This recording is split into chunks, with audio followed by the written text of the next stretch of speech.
गुरुदेवाय विद्महे परब्रह्माय धीमहि तन्नो गुरु प्रचोदयात्।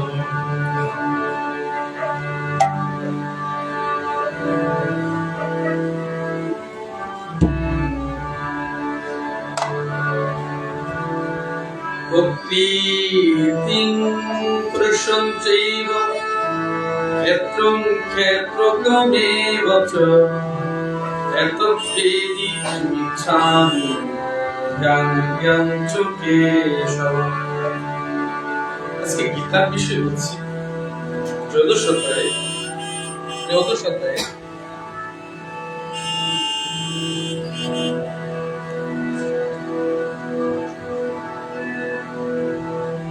বলছেন,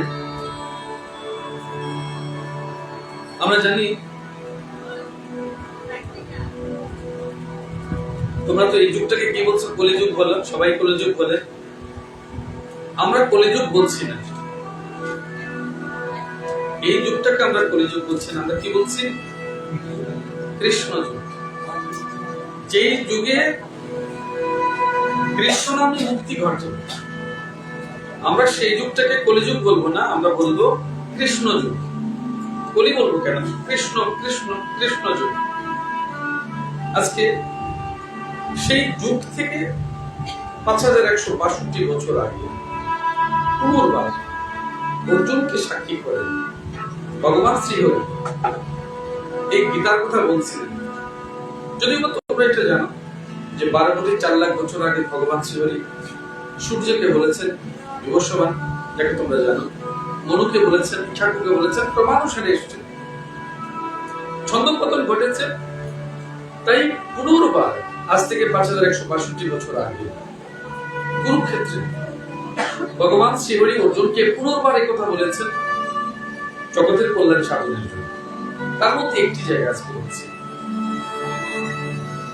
অনেক আলোচনা গেছে প্রথম থেকে শেষ অধ্যায় 12 অধ্যায় ভক্তি যুগ পর্যন্ত অনেক কথা গেছে। এইটুকু বলছেন প্রকৃতি কাকে বলে, পুরুষ কাকে বলে, ক্ষেত্র ক্ষেত্রজ্ঞ কি, জ্ঞান কি, জ্ঞেয় কি, নানান বিষয় জানবার জন্য ভগবান কাছে প্রশ্ন রেখেছেন অর্জুন। এখন প্রশ্ন হচ্ছে এই জায়গায়, তার উত্তরে শ্রী ভগবান বললেন, হে অর্জুন, এই দেহকে ক্ষেত্র বলে, আর যিনি তাকে জানেন তাকে ক্ষেত্র বলেন। আমরা একটা বিষয় বলছি, একটা বিষয় এখানে বলা, একটা বিষয় বলছি আমরা যে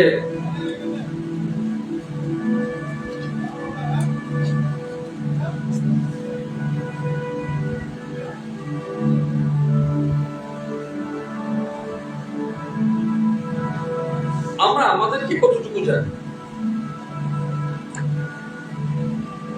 আমরা আমাদেরকে কতটুকু জানি। মনকে জানো, বুদ্ধিকে জানো, বিবেককে জানো, তুমি তোমাকে জানো। রোজ আমরা বলি যে আত্মা পরমাত্মার অংশ, রাধে রাধে মা, আত্মা পরমাত্মার অংশ। যদি আত্মা পরমাত্মার অংশ হয়, তাহলে ভগবানের যা গুণ তোমাতেও তা আছে, যা ভগবানের তা তোমাতে, যেহেতু তুমি অভেদ।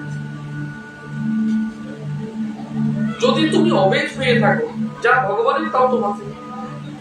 এখন তোমার এই মন, তোমার এই বুদ্ধি, তোমার এই বিবেক, এগুলোকে তুমি জানতে পারো কোথা থেকে এসছে না। অভিমান কোথা থেকে আসলো, অহংকার কোথা থেকে আসে, ক্রোধ কোথা থেকে আসে, কার বিকার গুলো। যেদিন আমি তো আমার জীবনে এসেছে, সেদিন কিন্তু আমি ভগবানকে বলেছি। যেদিন আমার ভেতরে দেহ ভাব এসেছে, শরীর শরীর ভাব এসেছে, সেদিন অভিমান এবং অহংকার এসেছে। যদি এই দুটো চলে যেত, আমি এবং আমার গোবিন্দ অভেদ, পরমাত্মা আত্মা অভেদ। তাহলে কিন্তু তোমার ভেতরে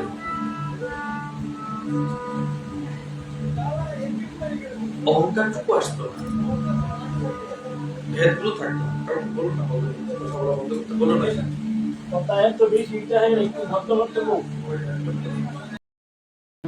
একটা ছোট্ট উদাহরণ দিয়েছে বিষয়টা। জলে যখন স্থির থাকে তখন আকাশের চন্দ্রমাকে দেখি, তারাকে দেখি, অনেক কিছু ছবি আমরা দেখি।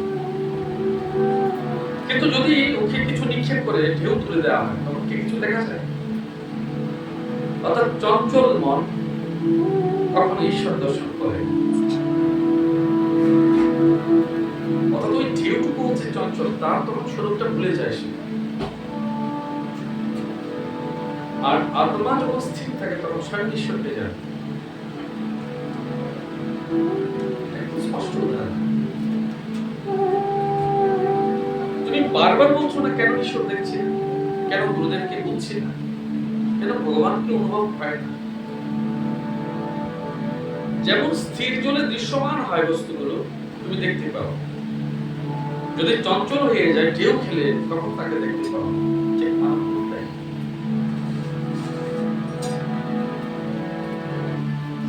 যিনি তার ভেতরে দুটো বিষয়কে জানবে,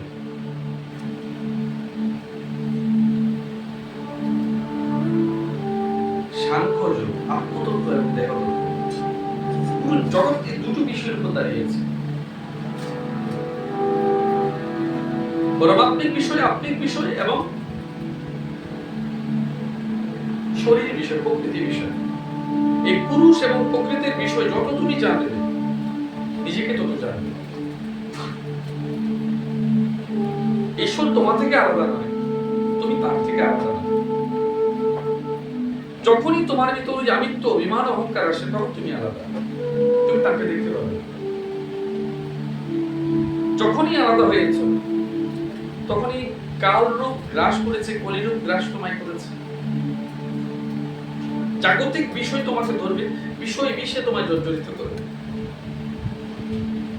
আর যখন স্থির শান্ত হবে, তখন সন্ন্যাস রূপ সংসার ত্যাগ তোমার ভেতর থেকে, মনরূপ সংসার ত্যাগ তোমার ভেতরে হবে।